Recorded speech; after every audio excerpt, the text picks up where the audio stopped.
Yeah, very good morning, students. So today we are going to discuss a very important topic, that is motions of Earth and eclipse. तो आज हम discuss करने जा रहे हैं आपके साथ सेकेंड लेक्चर, जिसका टॉपिक है motions of earth and Eclipse. ठीक है, और आपके सामने जो IAS अकेडमी का एड्रेस और उसका कॉन्टैक्ट नंबर है। We are here for your preparation, basically for UPSC, PCS and all government exams, right? So let's start the session.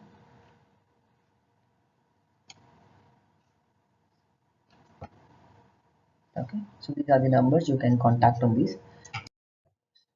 Okay, so what is this motion of earth? As we know that rotation and revolution, these are the most important motion of earth.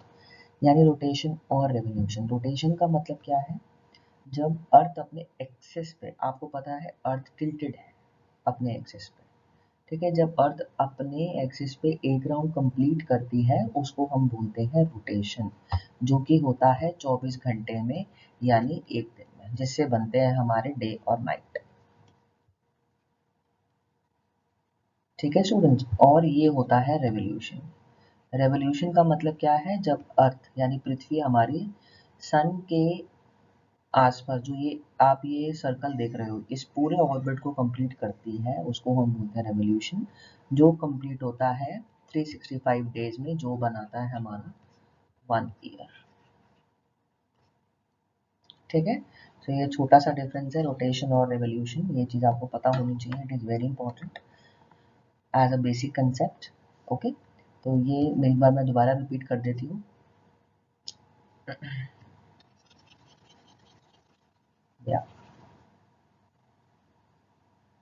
यहाँ पर जब अर्थ अपने axis पर move करती है तो उसको हम बोलते हैं रोटेशन, जो होता है 24 आवर्स में, यानी जिससे हमारा डे और नाइट और डेट चेंज होती है। ठीक है, डेट चेंज होती है, दिन बदल जाता है। जैसे आज मान लीजिए 15 जुलाई है, तो कल 16 जुलाई है, तो इसका मतलब अर्थ ने अपना एक कंप्लीट रोटेशन कंप्लीट कर लिया। फिर उसके बाद हम बात करते हैं रेवोल्यूशन की। रेवोल्यूशन क्या है? रेवोल्यूशन का मतलब होता है जब सन के आसपास अर्थ अपना एक कंप्लीट सर्कल यानी पूरा एक ऑर्बिट कंप्लीट करती है। ठीक है, उसको हम बोलते हैं रेवोल्यूशन, जो कि 365 डेज में कंप्लीट होता है। ठीक है, तो ये छोटा सा डिफरेंस है रोटेशन और रेवोल्यूशन में, जो कि इम्पोर्टेंट मोशन है अर्थ के, ये आपको जानना बहुत ही ज़्यादा इम्पोर्टेंट। चलिए, अब हम बात करते हैं रोटेशन ऑफ अर्थ। जैसे कि आपको पता है जो अर्थ है वो इंक्लाइंड है। ठीक है, इंक्लाइंड का मतलब होता है वो टेढ़ी होती है। ठीक है, जैसे आप देख रहे हो इस तरफ, इट इज स्लाइटली टिल्टेड। ठीक है, और the spinning movement of earth is known as rotation.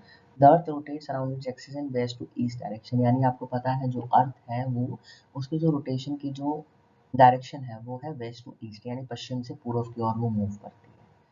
ठीक है, axis, earth axis is the imaginary line that passes through the north pole, earth centre and south pole. यानी जो अर्थ axis है वो एक इमेजिनरी लाइन है। मतलब इमेजिनरी लाइन का मतलब होता है जो लाइन वास्तव में नहीं है, यानी हमने उसे अपनी सहूलियत के लिए, कैलकुलेशन इजी करने के लिए हमने अजम करके मान लिया है, हमने अजम्पशन उसको दी हुई है कि ऐसी एक लाइन है जो कि पास करती है नॉर्थ पोल से, अर्थ सेंटर से और साउथ पोल से।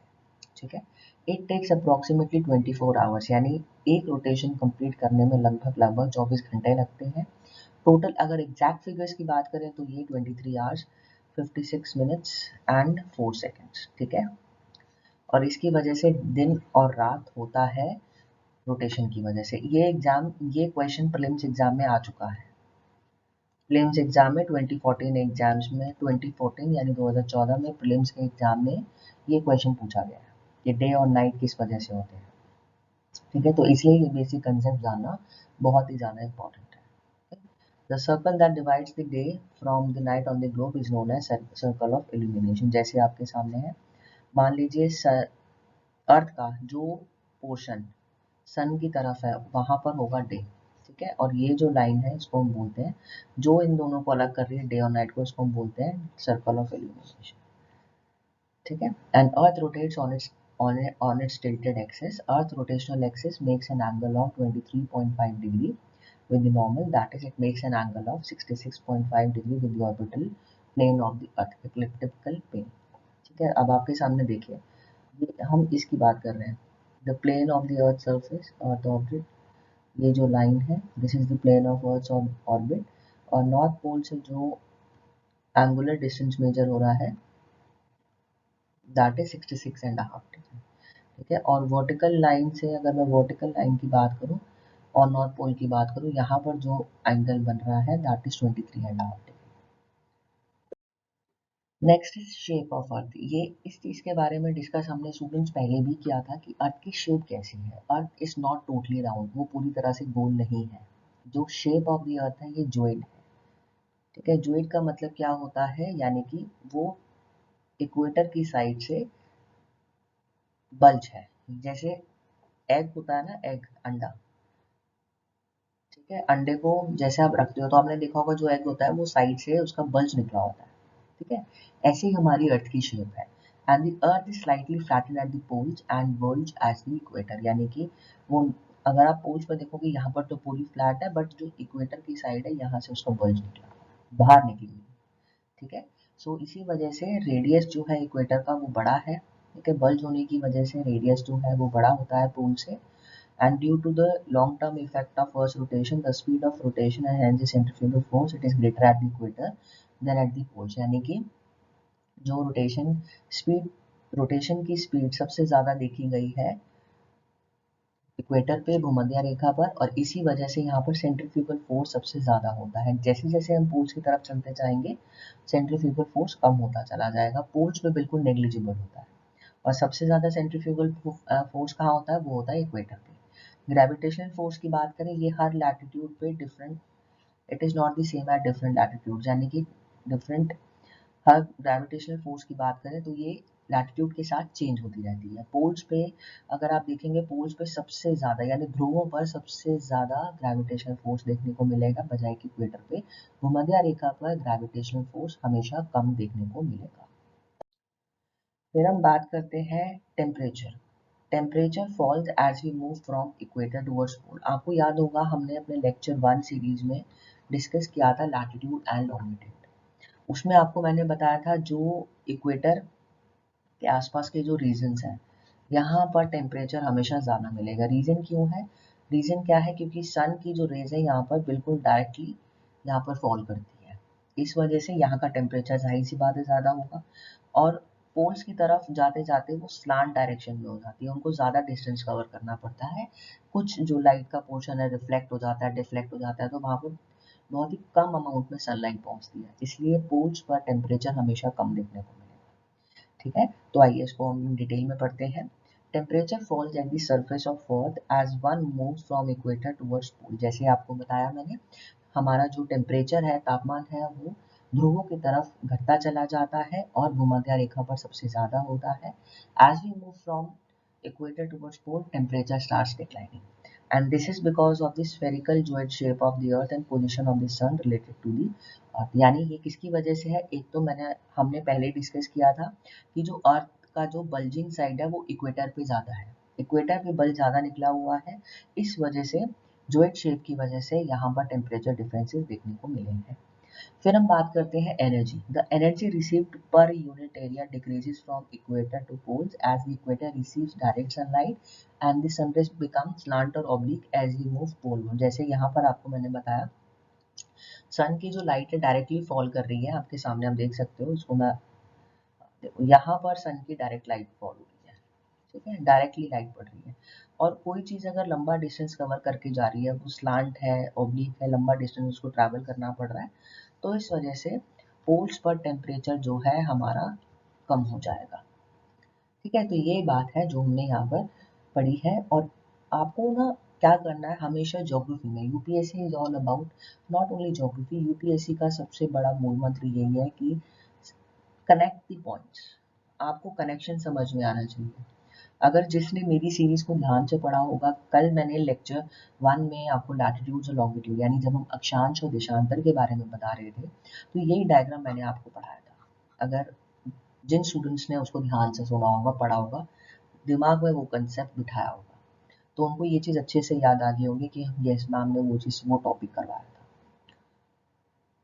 ठीक है स्टूडेंट्स, तो ये चीज़ें हमें कनेक्ट करना है कि लैटिट्यूड, अच्छा लैटिट्यूड बढ़ते चले जाएंगे तो टेम्परेचर कम होता चला जाएगा, रीजन क्या है, अर्थ की क्या, क्वेश्चन ये भी पूछा जा सकता है प्रीलिम्स एग्जाम में कि क्या अर्थ की जो शेप है वो इफेक्ट करती है टेम्परेचर को, yes that will be the, वो पॉइंट भी सही आंसर होगा क्योंकि यहाँ पर मेंशन है कि अर्थ की शेप की वजह से भी टेम्परेचर इफेक्ट करता है। ओके, चलिए अब हम बात करते हैं रेवोल्यूशन की। आपके सामने एक बहुत ही इंटरेस्टिंग सा जीआईएफ डायग्राम है स्टूडेंट्स, तो आपको, ठीक है, रेवोल्यूशन की हम बात करें, अभी हमने रोटेशन का पढ़ लिया, अब हम रेवोल्यूशन की बात करेंगे। रेवोल्यूशन अपने एक्सिस पर तो मूव कर रही है, it also revolves around the sun, यानी जब वो सूर्य के चारों तरफ जब पूरा एरिया कवर करती है, ठीक है, ये वाला ये उसकी ऑर्बिट है, ठीक है, ये पूरा एरिया जब वो कवर कर रही है अर्थ आप देख रहे हो, ठीक है, उसको हम बोलते हैं इनकम्प्लीट ऑर्बिट, जब एक सर्कल को पूरा करती है, ग्राउंड लगाती है, उसको हम बोलते हैं रेवोल्यूशन, जो कि कंप्लीट होता है 365 डेज में, जिसको हम 1 ईयर बोलते हैं, ठीक है, जिसको हम 1 साल बोलते हैं, ठीक है।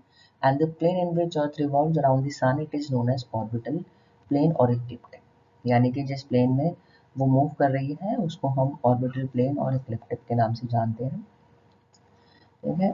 6 surplus hours saved every year are added to 1 day over the span of 4 years, यानी कि 6 घंटे जो एग्जैक्ट फिगर्स हैं उसके अंदर 6 आवर्स एक्स्ट्रा हो जाता है, 6 आवर्स हर 4 साल में अगर हम ऐड करेंगे तो वो 24 डेज बन जाता है, 24 आवर्स बन जाता है, ठीक है। 6 आवर्स को अगर हम हर 4 साल में कैलकुलेट करेंगे, हर एक साल में 6 घंटा एक्स्ट्रा बनता है, तो 4 साल में कितना हो गया, 24 घंटा एक्स्ट्रा, एंड 24 घंटा मेक्स योर 1 डे, यानी 24 घंटा, एक दिन में हमारे कितने घंटे होते हैं, बिल्कुल 24 घंटे होते हैं, तो ये 1 घंटा हमारा, ये जो एक दिन बढ़ता है हमारा, वो कहलाता है हमारा लीप ईयर, ठीक है। तो इसलिए फेब्रुवरी में आप देखोगे लीप ईयर, यानी कि हर 4 साल बाद फेब्रुवरी में 29 डेज होते हैं, वो क्यों होते हैं, रीजन आपके सामने आपको बताएंगे, ठीक है। क्योंकि क्या होता है, जब हम प्रोसाइज हम टाइम निकालते हैं अर्थ के रेवोल्यूशन का, हर साल 6 घंटा एक्स्ट्रा वो मूव करती है, तो 4 साल में 6 घंटे को अगर हम ऐड करेंगे, 6 into 4 विल बी 24 आवर्स, और 24 आवर्स बनाएगा हमारा 1 day, so that will be your leap year in every 4 hours, ठीक है। अब ये आपके सामने है सन, सन की पोजीशन यहाँ पर है, अब अर्थ सन के चारों तरफ घूम रही है। अब सबसे पहले हम स्टार्ट करते हैं यहाँ से, जो टाइम अभी अभी निकला है 21 जून, यानी समर सॉल्स्टिस, इसका क्या मतलब होता है, 21 जून का मतलब क्या है, ये this is the longest day in the northern hemisphere, ठीक है, 21 जून की हम बात कर रहे हैं, ये लॉन्गेस्ट डे है नॉर्दर्न हेमिस्फीयर में। लॉन्गेस्ट डे का मतलब क्या होता है, बड़ा दिन, बड़ा दिन का मतलब क्या है कि यहाँ पर जो दिन है वो लंबे होंगे, रातें छोटी होंगी, और नॉर्दर्न हेमिस्फीयर में यानी उत्तरी गोलार्ध में गर्मियाँ होंगी। 21 जून, भाई मई जून का महीना तो हमें पता ही है, वैसे भी गर्म होता है, ठीक है, और वहीं सदर्न हेमिस्फीयर में यहाँ पर ठंड होगी, जो ठंड हमारे यहाँ दिसंबर जनवरी में होती है, वहीं पर ऑस्ट्रेलिया में यही ठंड मई जून में होती है, ठीक है। अब जो अर्थ की जो डायरेक्शन, अब अर्थ थोड़ी आगे आ गई, अब बात कर रहे हैं हम 23 सितंबर की, ये टाइम होता है स्प्रिंग का, ठीक है, स्प्रिंग आ गई। फिर उसके बाद हम चलते हैं दिसंबर, 22 दिसंबर, मतलब यानी ठंड का समय आ गया, विंटर सॉल्स्टिस। अब विंटर यहाँ पर नॉर्दर्न हेमिस्फीयर में यानी उत्तरी गोलार्ध में ठंड तो है, ठीक है, बट सदर्न हेमिस्फीयर में समर्स है। और आप हमेशा याद रखिएगा 25 दिसंबर, जब हमारे 25 दिसंबर हमारे इंडिया में, हमारे देश में या नदर हेमिस्फीयर में और भी कंट्रीज हैं, जब 25 दिसंबर मनाया जाता है उस समय ठंड होती है, ठीक है। बट जब मैं ऑस्ट्रेलिया की बात करूँ या जो भी कंट्रीज या कॉन्टिनेंट जो सदर्न हेमिस्फीयर में है वहाँ पर गर्मी होती है, ठीक है, इसलिए 25 दिसंबर को हिंदी में बड़ा दिन बोला जाता है। वो बड़ा दिन इसलिए नहीं बोला जाता कि वो इंडिया में गर्म ठंड होती है इस वजह से, नहीं, वो इसलिए बोला जाता है क्योंकि जहाँ ये सेलिब्रेट किया जाता है मैक्सिमम, ठीक है, मैक्सिमम पॉपुलेशन जहाँ को सेलिब्रेट करती है वो सदर्न कॉन्टिनेंट में, सदर्न हेमिस्फीयर में, वहाँ पर गर्मी हो रही होती है, और जहाँ पर जब गर्मी हो रही होती है वहाँ पर दिन बड़े होते हैं, रातें छोटी होती हैं, जैसे कि नॉर्दर्न हेमिस्फीयर में होता है 21 जून में, 21 जून को, वही ऑस्ट्रेलिया में होगा 25 दिसंबर, बड़ा दिन, यानी कि 25 December is the longest day in Australia, whereas 21st June will be the longest day in northern hemisphere. India में आप लगा लो 21 जून बड़ा होगा और 22 दिसंबर सबसे छोटा दिन होगा। और यही सदर्न हेमिस्फीयर में फॉर एग्जांपल ऑस्ट्रेलिया की अगर हम बात करते हैं, वहाँ पर 22 दिसंबर 25 दिसंबर जो होगा वो बड़ा दिन इसलिए कहलाया जाता है क्योंकि यहाँ पर गर्मियाँ होती हैं। ठीक है, फिर जो अर्थ है वो आगे चली गई। यहाँ पर अब बारी है 21 मार्च यानी ऑटम पतझड़ का समय आ गया। ठीक है, ओके, तो ये सारी ये इंपॉर्टेंट फैक्ट्स हैं जो आपको याद रखने हैं, और ये इतने टफ भी नहीं है याद रखना। रीजन बीइंग ये आपको अपनी ऑब्जर्वेशन से, ये डायग्राम तो आपको अपनी ऑब्जर्वेशन से ही समझ में आ जाएगा। ठीक है, ये आपको आपकी ऑब्जर्वेशन से ही समझ में आ जाएगा। समर सोल्स्टिस की बात करते हैं, जैसे अभी हमने इसको डिस्कस किया था, हम इसको डिटेल में डिस्कस करते हैं। 21 जून की अगर मैं बात करूं, 21 जून नॉर्दर्न हेमिस्फीयर में यहाँ पर दिन सबसे बड़ा होता है। यहाँ पर सबसे इन एरियाज पे हीट यानी कि टेम्परेचर ज़्यादा होता है। ठीक है, और large portion of the northern hemisphere is getting light from the sun. It is summer in the regions north of equator. Equator के ऊपर जितनी भी कंट्रीज हैं वहाँ पर समर यानी गर्मियाँ ज़्यादा होती हैं। ठीक है, लॉन्गेस्ट डे इसको माना जाता है। लंबा दिन लंबे होते हैं, रातें छोटी होती हैं। गर्मियों में अक्सर बोला भी जाता है कि दिन लंबे हैं। सदर्न हेमिस्फीयर की बात करें तो कंडीशन बिल्कुल उल्टी हो जाती है। यहाँ पर विंटर सीजन यानी सर्दियों का टाइम होता है, रातें लंबी होती हैं और दिन छोटे होते हैं।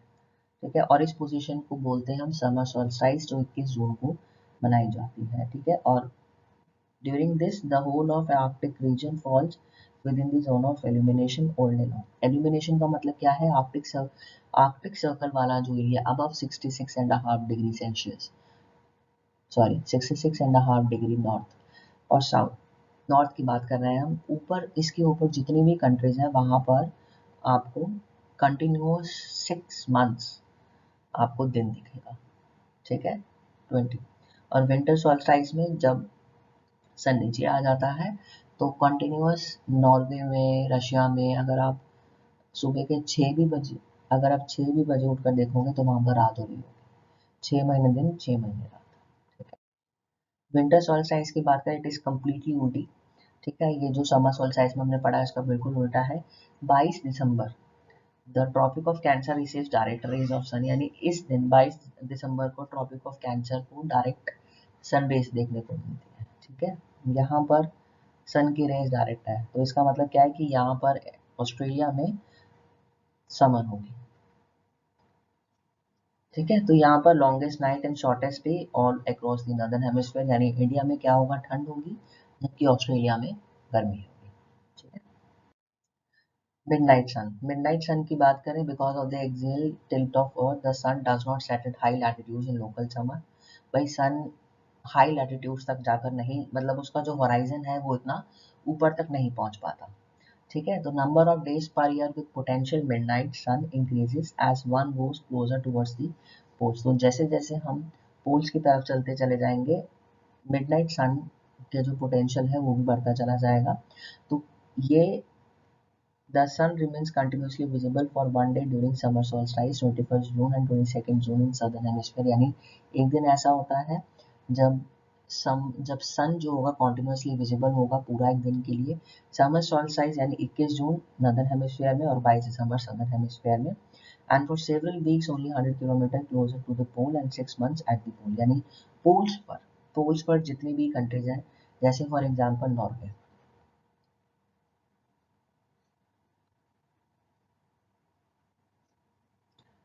इसको बोलते हैं लैंड ऑफ राइजिंग सन, इसको बोलते हैं land of midnight sun. Midnight sun का मतलब क्या है कि रात को 12 बजे भी सन निकल रहा होगा। क्यों निकल रहा होगा? क्योंकि यहाँ पर 21 जून की अगर हम बात करें, 21 जून से यहाँ पर 6 महीना दिन, 6 महीना रात, तो यहाँ पर 6 महीना दिन होगा आपका, क्योंकि सन ढलता नहीं है। ठीक है, अब इक्विनॉक्स की बात करें, इक्विनॉक्स का मतलब क्या होता है, एक चीज हमेशा याद रखिएगा, उस पर्टिकुलर टर्म का आपको मतलब पता होना चाहिए।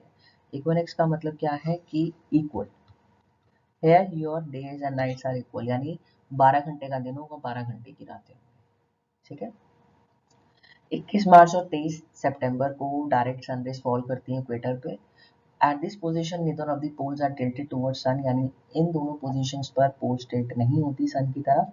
सो the whole earth experience equal days and equal nights. इसी वजह से यहाँ पर पूरे अर्थ पे इक्वल डेज और इक्वल नाइट्स होती हैं.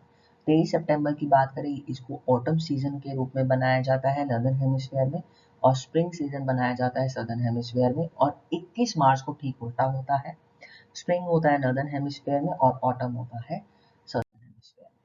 ठीक है. फिर हम बात करते हैं days are always longer than night at the equator. यानी कि अब आपके सामने ये इक्वेटर है. ठीक है. एटमॉस्फेरिक लेयर्स, इसके बारे में बाद में जब हम क्लाइमो पढ़ेंगे तब डिस्कस करेंगे. सन की पोजीशन है, उसका होराइजन है and apparent position of the sun. Horizon के नीचे बियॉन्ड होराइजन होता है जहां पर उसका थ्रेशोल्ड पॉइंट, जहां पर सन उसके नीचे नहीं डूबता. ठीक है. So if there was no atmosphere there will be no reflection. जैसे कि आपको पता है एटमॉस्फेयर नहीं होता तो रिफ्लेक्शन नहीं होती. ठीक है. एटमॉस्फेयर की वजह से सन की जो रेज है वो रिफ्लेक्ट भी करती है. And what is this reflected? Bending of light due to change in density of the medium. यानी कि लाइट बेंड हो जाती है मीडियम चेंज होते ही, डेंसिटी चेंज होती ही. एयर में उसकी स्पीड अलग होगी. ठीक है. साउंड जैसे बिहेव करती है. पानी में उसकी डेंसिटी, पानी में उसकी स्पीड अलग होगी, डिपेंड करता है. Reflection is particularly stronger during the morning and evening time when the sun rays are slant. Reflection सबसे ज़्यादा स्ट्रॉन्ग होती है मॉर्निंग और इवनिंग टाइम में जब सन रेज स्लांट होती है. ठीक है. Actual sun is below the horizon. जो एक्चुअल सन है वो होराइजन के नीचे है and its apparent image would appear above the horizon due to reflection. यानी कि देखो, एक्चुअल पोजीशन सन की यहाँ पर है बट हमें जो सन की पोजीशन दिखेगी वो यहाँ पर है. रीजन क्या है? रिफ्लेक्शन. रिफ्लेक्शन. अगर आप घर में एक एक्सरसाइज करिएगा, पानी के अंदर जो ग्लास होता है जो ट्रांसपेरेंट, जो बाहर से दिख सके. ठीक है. पानी भरना, उसके अंदर आप पेंसिल डालना, आपको आपको एक्चुअल पेंसिल की पोजीशन कुछ और दिखेगी. ठीक है. और जो आपको बाहर से अगर आप ग्लास में देखोगे पेंसिल, उसकी पोजीशन अलग होगी. रीजन क्या है? रिफ्लेक्शन. ठीक है. लाइट रिफ्लेक्ट कर रही है, रिफ्लेक्ट कर रही है. ठीक है. सो इसी वजह से क्या होता है कि जो डेज है वो लंबे हो जाते हैं और नाइट एट द इक्वेटर. यही एक छोटा सा रीजन है कि days are always longer than night at the equator. ठीक है.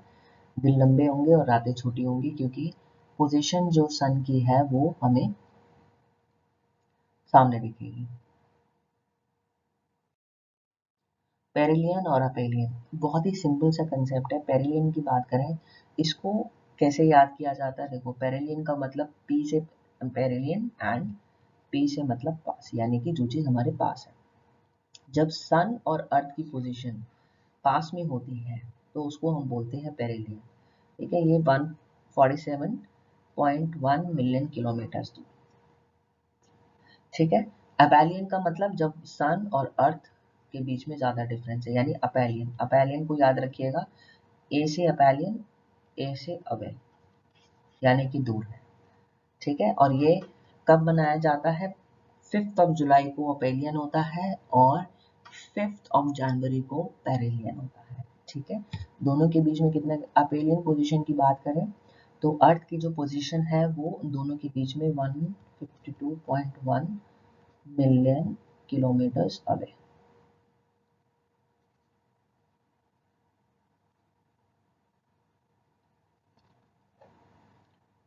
ठीक है. ये दोनों इंपॉर्टेंट पॉइंट है. एक्लिप्स. एक्लिप्स का मतलब क्या होता है, जिसको हम हिंदी में बोलते हैं ग्रहण. सूर्य ग्रहण, चंद्र ग्रहण, छोटा सा कंसेप्ट है. ठीक है. सोलर एक्लिप्स कब होता है? न्यू मून डे पे, यानी पूर्णिमा के दिन. ठीक है. Lunar eclipse that occur only on full moon day. एक न्यू मून डे पर होता है और एक फुल मून डे पर होता है. सोलर एक्लिप्स का मतलब होता है न्यू मून डे, यानी कि जब चांद नया होता है, और लूनर एक्लिप्स यानी कि जब चांद पूरा होता है, यानी पूर्णिमा का समय. सोलर एक्लिप्स की बात करें, देखो सोलर एक्लिप्स में क्या होता है, सन और अर्थ के बीच में मून आ गया. ठीक है. अब मून की जो लाइट है वो पड़ रही है अर्थ पर, इतना जो पोर्शन है वो मून से ढक गया, चिप गया. ठीक है. तो इसको हम बोलते हैं सोलर एक्लिप्स. लूनर एक्लिप्स में क्या होता है कि अर्थ सन और मून के बीच में आ गई. ठीक है. और अर्थ की शैडो दिखेगी मून पर रिफ्लेक्ट होकर. ये कंसेप्ट है. पेरिजी और ओपीजी, देखो स्टूडेंट्स, पेरिजी और ओपीजी का मतलब क्या है, जो हमने पेरिनियन और अपेलियन पढ़ा था सेम कंसेप्ट है, बस उसमें हम बात करते हैं सन और अर्थ की, इसमें हम बात करेंगे अर्थ और मून की। ठीक है, अब मैंने आपको क्या बताया था निमोनिक याद रखने के लिए, अपोजी का मतलब होगा अवे, क्योंकि ए से अपोजी और ए से अवे, यानी कि अपोजी मतलब कोई चीज़ दूर, दोनों के बीच में अगर डिस्टेंस ज़्यादा है तो वो अपोजी कहलाएगी। पेरिजी मतलब पास, यानी कि क्लोजेस्ट पॉइंट। ठीक है, उसको हम बोलेंगे पेरिजी। ठीक है, अभी आपके सामने है पेरिजी पोजीशन, यानी मून और अर्थ के बीच में सबसे कम difference 363 300 kilometre, and this is 4,05,500 kilometre, यानी कि ये अवे है और ये पास में है। ठीक है, पास वाली पोजीशन को बोलेंगे पेरिजी, दूर वाली पोजीशन को बोलेंगे apogee. Sidereal period, the orbit of planet around the sun measured with respect to fixed stars is used to determine the sidereal period. तो sidereal period अर्थ का डिटरमाइन हम करते हैं 365.25 डेज, जॉर्जियन कैलेंडर के हिसाब से 30.44 डेज का काउंट होता है। ठीक है, the moon sidereal orbital period जो होता है वो 27.3 डेज का होता है, और time interval that the moon takes to orbit 360 degree around the earth related to the fixed star, यानी वो समय ये मून की ऑर्बिट का टाइम है। जैसे अर्थ को 24 घंटे लगते हैं, ऐसे ही मून को एक ऑर्बिट कंप्लीट करने में अर्थ के चारों ओर, यानी मान लीजिए ये अर्थ है और ये मून है। ठीक है, मून को एक ऑर्बिट कंप्लीट करने में 27.3 डेज लगते हैं। ठीक है, साइनिक साइनिक period, Synodic period is the time required for a body within the solar system, such as planet, moon, to return to the same position related to the sun as seen by the observer on the earth। यानी मान लो मैं observer हूँ, I am standing on a land. ठीक है, and for example यहाँ पर कोई planet है। ठीक है, उसको कितना टाइम लगता है अपनी जगह पर वापस आने में, यहाँ पर जब हम सन से कंपेयर करते हैं, मान लो कोई एक प्लैनेट है जो मुझे यहाँ पर दिख रहा है।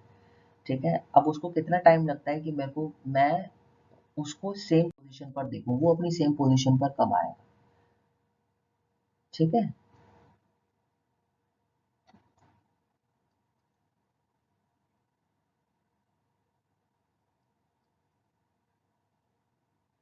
Okay, so next is super moon and micro moons. The moon phase and the date of its approach to its perigee or apogee, they are not same. When a full moon or new moon occurs close to the moon's perigee, it is known as super moon. यानी जब full moon होता है या new moon होता है उसको हम बोलते हैं सुपर मून। जब साइज बड़ा हो जाता है, सुपर मून में साइज बड़ा हो जाता है। फुल मून और न्यू मून जब मून्स एपोजी पर होते हैं, यानी कि इसमें तो क्या है,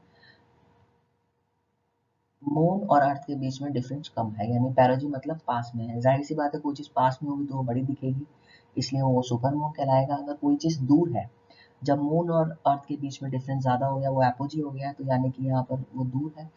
दूर होगा तो इसका मतलब वो माइक्रो मून दिखेगा, माइक्रो का मतलब अपने साइज से छोटा दिखेगा। ठीक है, तो ये कंसेप्ट है सुपर मून और माइक्रो मून का। सोलर एक्लिप्स की बात करें तो उसमें पार्शियल एक्लिप्स और टोटल एक्लिप्स। देखो, जब हम यहाँ पर सन है, मून इधर आ गया, अर्थ का ये पूरा एरिया है, मून की ऑर्बिट है, यहाँ पर मून का जो ये कुछ एरिया जो है, यहाँ पर टोटल एक्लिप्स होगा। ठीक है, इस पूरे एरिया में टोटल एक्लिप्स दिखा रहा है, और जो ऊपर वाला साइड वाला एरिया है that is characterized by your partial eclipse. ठीक है, उसको हम बोलेंगे partial eclipse. So a solar eclipse happens when the moon gets in the way of sun's light and cast is shadow on earth, यानी जब moon sun और अर्थ के बीच में आ गया और मून की जो शैडो है यानी उसकी परछाई है वो अर्थ को देखने को मिल रही है। ठीक है, अर्थ में मिल रही है। The type of solar eclipse that happens during each season depends on apparent sizes of the sun and moon। यानी कि जो सोलर एक्लिप्स का जो टाइप है, it happens during each season, कि टोटल है, एनुलर है, पार्शियल है, किस तरीके का सोलर एक्लिप्स है, ये डिपेंड करता है साइज, सन के साइज पर एंड मून के साइज पर, सुपर मून है या माइक्रो मून है।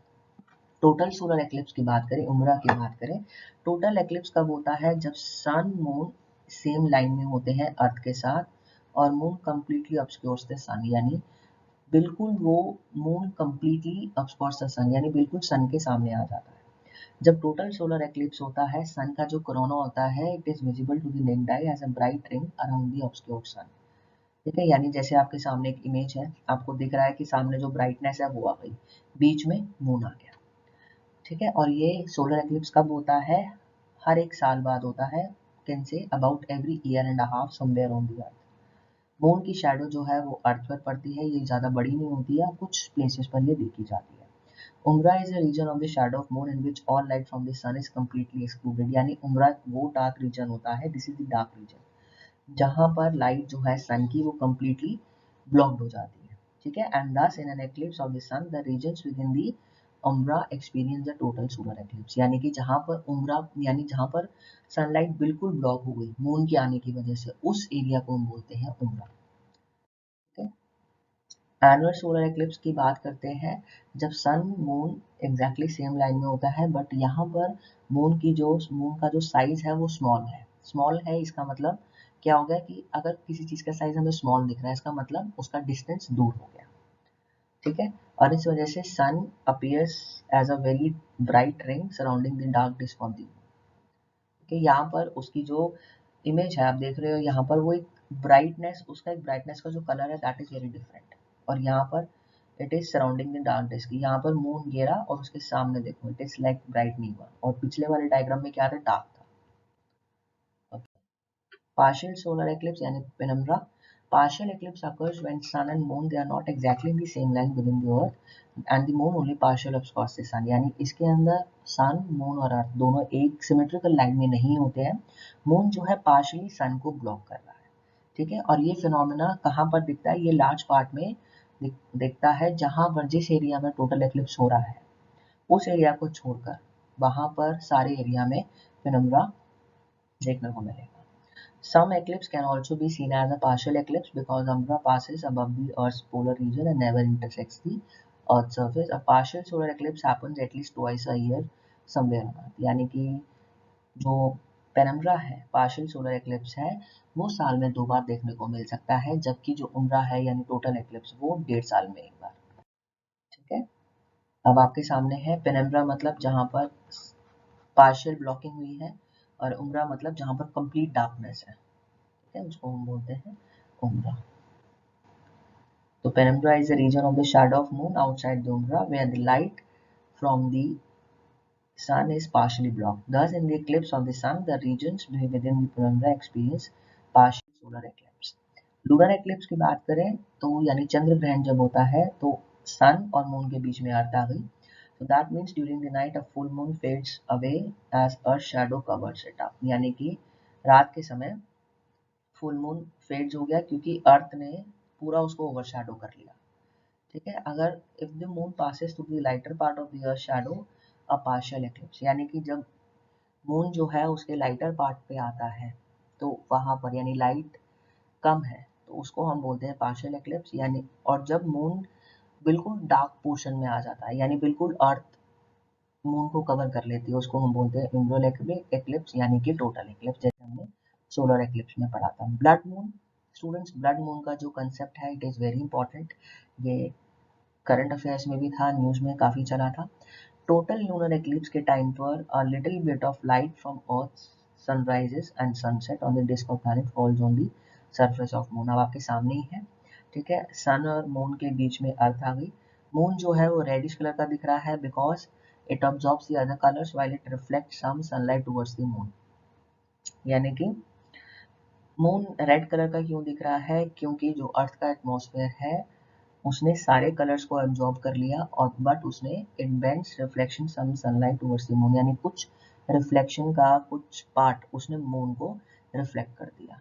ठीक है, और how the red appears can depend on how much pollution, cloud cover और debris there was in the atmosphere. जितना ज़्यादा पोल्यूशन होगा, जितना ज़्यादा डेब्रिस क्लाउड कवर होगा, उतना ज़्यादा रेडिश दिखेगा। ठीक है, red light gets reflected passes through the atmosphere and falls on to the moon. हमेशा याद रखिएगा जो रेड कलर होता है, रेड कलर की जो वेवलेंथ होती है वो सबसे ज़्यादा होती है। ठीक है, तो वो सबसे लेट में रिफ्लेक्ट होता है, तो इसलिए सारे कलर्स एब्जॉर्ब कर लेता है एटमॉस्फेयर, ठीक है, जिसकी वेवलेंथ सबसे ज़्यादा होती है वो लंबे डिस्टेंस तक ट्रैवल कर जाएगा। तो इसलिए मून जब सनलाइट पास करती है मून तक जाते जाते सारे कलर्स एब्जॉर्ब हो जाते हैं, बट रेड लाइट वहाँ पर रेड कलर वहाँ पर पहुँचता है मून तक, तो इसलिए वो रेड कलर के टोन में दिखता है, ठीक है। इसलिए उसको हम बोलते हैं red colour characterize the moon. So we are done with this session. Thank you so much. If you have any query, अगर आपके पास कोई क्वेश्चन है, कोई क्वेरी है, आप इस नंबर पे कांटेक्ट कर सकते हैं। एड्रेस है जोरा IAS अकेडमी का SCO 23 PUDA market 100 feet road Bathinda Punjab. नंबर आपके सामने है। तो स्टूडेंट्स आज के सेशन में हमने काफ़ी इंपॉर्टेंट कंसेप्ट पढ़े हैं, ठीक है। Rotation revolution, summer solstice, winter solstice, equinox, summer equinox, autumn equinox, ये कब कब होता है, ठीक है, इसे क्या फ़र्क पड़ता है नॉर्दर्न हेमिस्फीयर में, सदर्न हेमिस्फीयर में। और उसके साथ साथ हमने ये भी देखा ब्लड मून क्या होता है, solar eclipse, penumbra, उम्ब्रा, total eclipse, ठीक है, पेरोजी, अपोजी, एपेलियन, बेरिलियन, ये सारी चीज़ें आज हमने पढ़ी। ब्लड मून का कंसेप्ट आज हमने पढ़ा, ठीक है। तो आपके जो भी डाउट्स हैं आप हमसे पूछ सकते हैं, नंबर्स आपके सामने हैं। Thank you so much for attending this session and all the best for your exam. Thank you.